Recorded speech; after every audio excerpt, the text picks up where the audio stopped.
রংপুরের পীরগঞ্জ উপজেলার বড় উমরপুর গ্রামে ট্রান্সফরমার চুরিকে কেন্দ্র করে এক সেচ পাম্প মালিককে হাত পা বেঁধে নির্মমভাবে হত্যার ঘটনা ঘটেছে। নিহত ব্যক্তি মফিজার রহমান, তিনি এই গ্রামের বাসিন্দা। এ ঘটনায় পুরো এলাকায় চরম চাঞ্চল্য ও আতঙ্ক বিরাজ করছে। এ বিষয়ে বিস্তারিত জানাবেন আমাদের প্রতিবেদক। রংপুরের পীরগঞ্জ উপজেলার বড় উমরপুর গ্রামে বৈদ্যুতিক ট্রান্সফরমার চুরিকে কেন্দ্র করে মফিজার রহমান নামে এক সেচ পাম্প মালিককে হাত পা বেঁধে নির্মমভাবে হত্যার ঘটনা ঘটেছে। এ ঘটনায় এলাকায় চরম চাঞ্চল্যের সৃষ্টি হয়েছে। নিহত মফিজার রহমান বড় উমরপুর গ্রামের বাসিন্দা এবং আমজাদ আলীর ছেলে।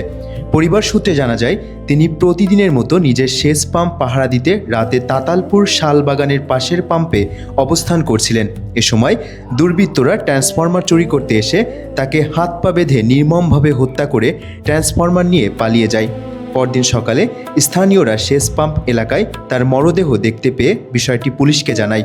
খবর পেয়ে আইন শৃঙ্খলা বাহিনীর সদস্যরা ঘটনাস্থলে পৌঁছে মরদেহ উদ্ধার করে এবং ঘটনার তদন্ত শুরু করে। এখানে একটা ডিপের হচ্ছে ট্রান্সমিটার চুরি করার জন্য কিছু চোর আসছিল এলাকার, সেটা তো আর কেউ দেখে নাই। যাদের ডিপ, তার পরিবারের একজন লোক, তার নাম হচ্ছে মফিজার। সে হচ্ছে এখানে প্রতিদিন নিয়মিত ডিপে থাকে আর কি, এইগুলো যেন চুরি না হয়। তো আজকেও সে প্রতিদিনের মতো রাত 2-3 বা সেই সময় যে কোনো সময় এখানে আসে। আসার পর কোন সময় যেন চোর আসে, চোররা যখন ট্রান্সমিটার চুরি করতে যায় সেই সময় হয়তো বা দেখছিল।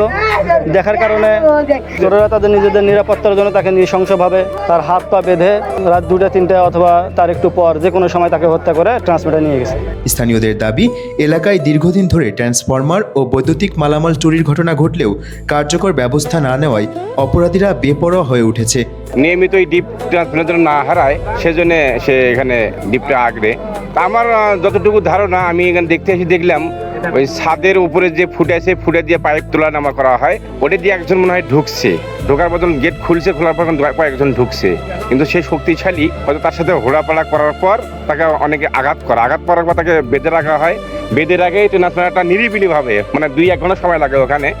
ওই রডগুলি হ্যান্ডসান দিয়ে কাটার পর ট্রান্সফরমারগুলো মাটিতে ফেলছে, সেখান থেকে সমস্ত তামাগুলো বের করে নিয়ে তারা চলে গেছে। হয়তো বেশি আঘাত করার কারণে মারা গেছে আমার মনে হয়। কিভাবে মারলো আমি আসি তো দেখতেছি যে মাথায় রক্ত আছে পাশে, তারপর পায়ে বান্ধা ছিল রশি দিয়া, তারপর তার বিভিন্ন জায়গায় জখম করছে আর কি।